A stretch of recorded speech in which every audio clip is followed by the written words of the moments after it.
Il y a 2 semaines, Émilie a été opérée. Depuis, elle a la jambe dans le plâtre. Son père François reste auprès d'elle. On dit que François est un aidant. Être aidant, ce n'est pas toujours une sinécure. François veut faire au mieux pour sa fille, mais pas facile. Émilie rêve d'aller au cinéma et François de lui faire plaisir. Mais comment éviter à Émilie un parcours semé d'embûches? François s'interroge. Au même moment, dans une petite maison de grande banlieue, Patricia se prépare à sortir avec son mari, Olivier. Ce qu'ils aiment, prévoir chaque semaine une sortie à Paris. Rien ne les arrête. RER, bus, tramway, ligne 14, toute escapade se prépare. La veille déjà, Patricia a réservé un véhicule adapté auprès de Flexcité. Comme ça, ils seront directement déposés devant leur gare RER. Dernière vérification avant le départ.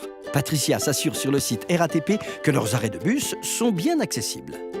De son côté, Olivier appelle Infomobi pour être sûr que les ascenseurs fonctionnent là où ils en ont besoin. Tout est parfait. En route, la voiture, le RER et les voilà déjà à Paris dans leur bus.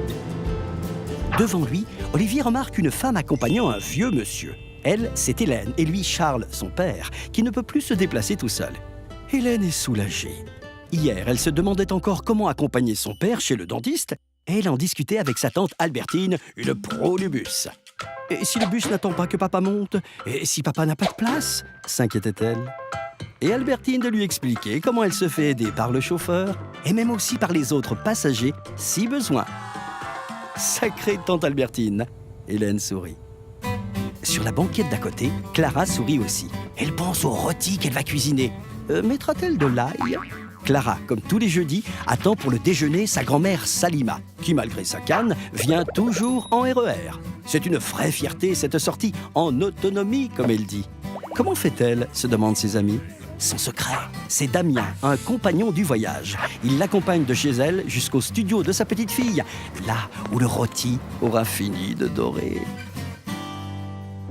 En route vers sa prochaine mission, Damien reprend le RER en rêvant à des mets plus exquis les uns que les autres. Aussi ne voit-il pas Stéphanie, un agent RATP, et Théo, un jeune homme en fauteuil, discuter ensemble. Depuis 6 mois que Théo prend le RER pour son stage, il en connaît les usages, se présenter au guichet et indiquer sa destination. Aujourd'hui, c'est Stéphanie qui informe son collègue de la gare d'arrivée et qui installe la passerelle. Sur son chemin, Théo croise Louis, Paul, Anne, Maria et encore bien d'autres aidants.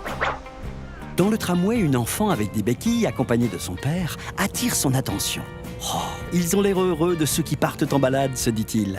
Alors que François regarde son plan, Théo lui propose son aide. Et oui, les uns avec les autres, simplifions-nous la ville. Qui aide celui qui aide, aidera celui qui est aidé.